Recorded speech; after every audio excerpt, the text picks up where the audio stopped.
विधानसभा निवडणूक जाहीर झाल्यानंतर रायगडमधील काँग्रेस सक्रिय झालेली आहे।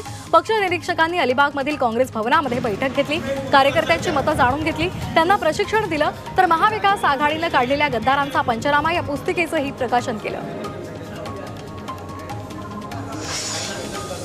तुळजापूरमध्ये भाजपा आमदार राणा जगजितसिंह पाटील यांची डोकेदुखी वाढणार आहे। मुख्यमंत्र्यांचे विश्वासू शिवसेना प्रवक्ते योगेश केदार यांनी जरांगे पाटलांची भेट घेतली आहे। योगेश केदार जरांगे पाटलांकडून तुळजापूरमधून विधानसभेसाठी इच्छुक आहेत। पालघरच्या विक्रमगड विधानसभेवर आता महायुतीच्या शिवसेना शिंदे पक्षाकडून दावा करण्यात आलाय। जिल्हा परिषद सदस्य वैष्णवी रहाणे यांनी विक्रमगड विधानसभेची उमेदवारी आपल्याला मिळावी अशी मागणी केली आहे, तर जिल्हा परिषद अध्यक्ष प्रकाश निकम हेही विक्रमगडमधून इच्छुक आहेत। बीडमधील चाडगावामध्ये ओबीसी नेते लक्ष्मण हाके यांची पहिली जाहीर सभा झाली। विधानसभेची निवडणूक जाहीर होताच या सभेचं आयोजन करण्यात आलं। यावेळी ओबीसी समाज शरद पवार आणि त्यांच्या तुतारीला मतदान करणार नाही असं लक्ष्मण हाके यांनी सांगितलेलं आहे।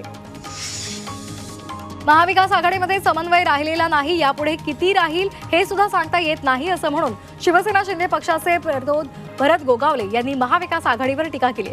तसंच शरद पवार यांनी जयंत पाटलांचं नाव घेऊन जो बॉम्ब गोळा टाकलाय त्यामुळे त्यांच्यामध्ये चलबिचल सुरू झाली आहे असंही गोगावले म्हणाले। ठाणे शहर मतदारसंघावर शिवसेना शिंदे गटाच्या 2 नेत्यांनी दावा केलाय। माजी महापौर मीनाक्षी शिंदे आणि माजी स्थायी समिती सभापती संजय भोईर यांनी आमदारकी लढवण्याची तयारी सुरू केलेली आहे। जागा वाटपामध्ये ही जागा मिळाली नाही तरीही संजय भोईर इतर पर्याय वापरून निवडणूक लढण्यावर ठाम असल्याचं सूत्रांनी सांगितलंय। महाराष्ट्र विधानसभा निवडणुकीच्या पार्श्वभूमीवर आम्ही शरद पवार आणि नाना पटोले यांच्याशी पत्राद्वारे संपर्क साधल्याची माहिती एमआयएमचे प्रमुख असदुद्दीन ओवैसी यांनी दिली आहे। महाराष्ट्रामध्ये महायुतीचं सरकार येऊ नये यासाठी आम्ही प्रयत्न केले आहेत। आता चेंडू त्यांच्या कोर्टामध्ये असल्याचं ओवैसी म्हणाले।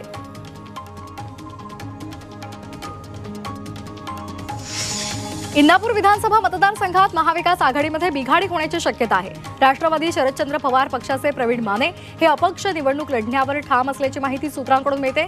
माने अपक्ष रिंगणामध्ये उतरल्यास इंदापूरमध्ये तिरंगी लढत होण्याची शक्यता आहे।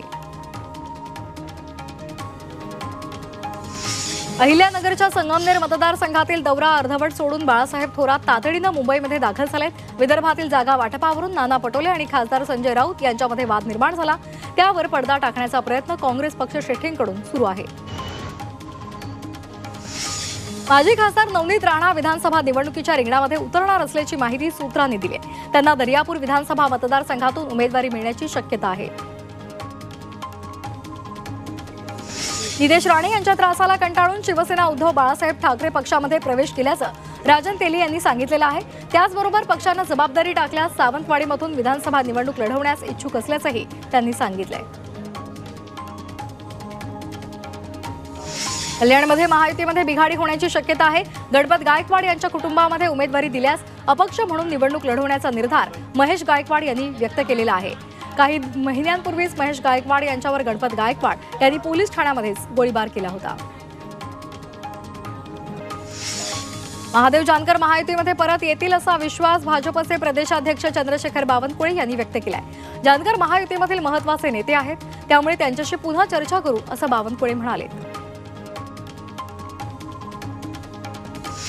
संगमनेरमध्ये सुजय विखे यांच्या उमेदवारी संदर्भात मी सांगू शकत नाही अशी प्रतिक्रिया राधाकृष्ण विखे पाटलांनी दिली आहे। आदिवासी नेते मधुकर पिचड यांची नाशिकमधल्या रुग्णालयामध्ये त्यांनी भेट घेतली, यावेळी ते बोलत होते। राष्ट्रवादी काँग्रेस शरदचंद्र पवार पक्षाच्या संसदीय मंडळामध्ये हर्षवर्धन पाटलांची नियुक्ती करण्यात आली आहे। प्रदेशाध्यक्ष जयंत पाटलांनी ही नियुक्ती केली आहे। हर्षवर्धन पाटील इंदापूरमधून विधानसभा निवडणुकीसाठी इच्छुक आहेत।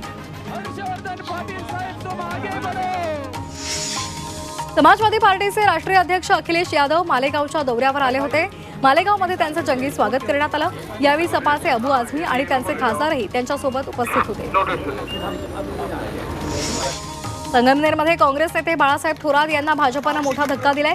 तालुक्यातील पेमगिरी गावातील कार्यकर्त्यांनी भाजपमध्ये प्रवेश केलाय। पेमगिरी गावातून काँग्रेसच्या संवाद यात्रेला सुरुवात झाली आहे, मात्र त्यापूर्वीच ग्रामपंचायत सदस्यांसह अनेक कार्यकर्ते भाजपमध्ये दाखल झालेत।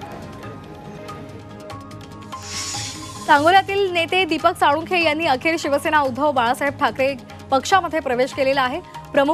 पक्षप्रमुख यांच्या उपस्थितीमध्ये साळुंखे यांनी पक्षप्रवेश केलेला आहे। ते सांगोल्यातून विधानसभा निवडणूक लढायला इच्छुक आहेत। अजित पवार यांचे विश्वासू मोरेश्वर भोंडवे यांनी उद्धव ठाकरे गटामध्ये प्रवेश केलेला आहे। उद्धव ठाकरे यांच्या उपस्थितीमध्ये भोंडवे यांनी शिवबंधन बांधलेलं आहे। चिंचवड विधानसभा मतदारसंघामध्ये भोंडवे निवडणूक लढवण्यासाठी इच्छुक आहेत। चंद्रपूरमधील कोरपना तालुक्यामध्ये 62 बूथवर हजारो बोगस मतदारांची ऑनलाईन नोंदणी झाल्याचा प्रकार उघडकीला आलाय।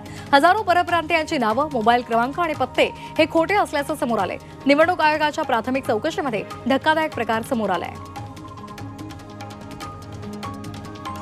यवतमाळ विधानसभा मतदारसंघात महाविकास आघाडीमधील तिन्ही पक्ष आमने-सामने आलेले आहेत।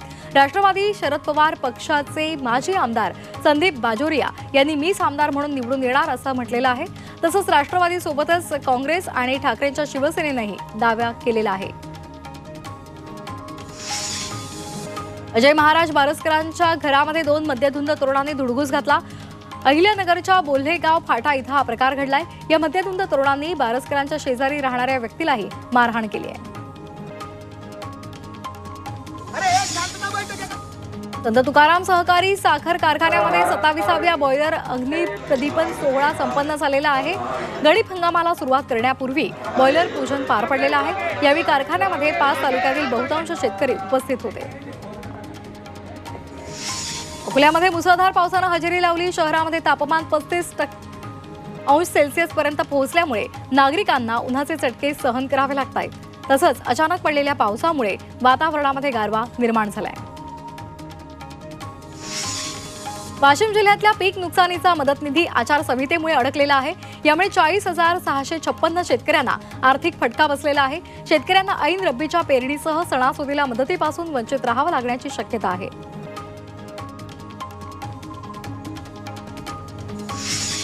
वाशिममधील शेतकऱ्याला मोठ्या आर्थिक संकटाचा सामना करावा लागतोय। सोयाबीन सरकारनं 4,892 रुपयांचा हमीभाव जाहीर केलेला आहे। मात्र तरीही बाजार समित्यांमध्ये सोयाबीनची खरेदी केवळ 3,800 ते 4,300 इतक्या रुपयांनीच होत आहे। नंदुरबार जिल्ह्यामध्ये खरीप हंगामामध्ये 10,000 हेक्टरहून अधिक क्षेत्रावर पपईची लागवड केली आहे। मात्र ऐन काढणीवेळी पपईवर मोझॅक रोगाचा प्रादुर्भाव झालाय। त्यामुळे पीक जगवण्यासाठी शेतकऱ्यांना मोठी कसरत करावी लागते। धुळे आणि नंदुरबार जिल्ह्यामध्ये कापूस वेचणीसह विक्रीला सुरुवात झाली आहे। कापसाला 6,500 रुपयांचा दर मिळाल्यामुळे शेतकरी नाराज आहेत। शासकीय कापूस संकलन केंद्रही अद्याप सुरू झालेली नाही आणि त्यामुळे खासगी व्यापाऱ्यांना कमी दरात कापूस द्यावा लागतोय। धुळे आणि नंदुरबारमध्ये परतीच्या पावसामुळे पिकांचं नुकसान झालंय। त्यामुळे कांदा लागवडीला मात्र ब्रेक लागलाय। आता कांद्याची रोपं उद्ध्वस्त झाल्यामुळे शेतकरी आर्थिक संकटात सापडलाय। तर शेतकऱ्यांना कांदा लागवडीपासून 2 हात लांब राहण्याचा निर्णय घेतलाय। यवतमाळच्या नायगावमध्ये शेतकऱ्यांचं बेमुदत उपोषण सुरू आहे। वन विभागाच्या कार्यालयासमोर शेतकऱ्यांनी हे उपोषण सुरू केलंय। वन्य प्राण्यांनी केलेलं नुकसान तसंच नुकसान भरपाईचा पीक विम्यामध्ये समावेश करावा अशा मागण्यांसाठी त्यांनी आंदोलन केलंय। सिंधुदुर्गच्या सावंतवाडी इथं गवारेड्यांचं प्रमाण वाढलेलं आहे। माझगावमध्ये भर रस्त्यावर गवारेडे दिसून येत आहेत। या सर्व प्रकारामुळे वाहन चालकांमध्ये सध्या भीती पसरली आहे।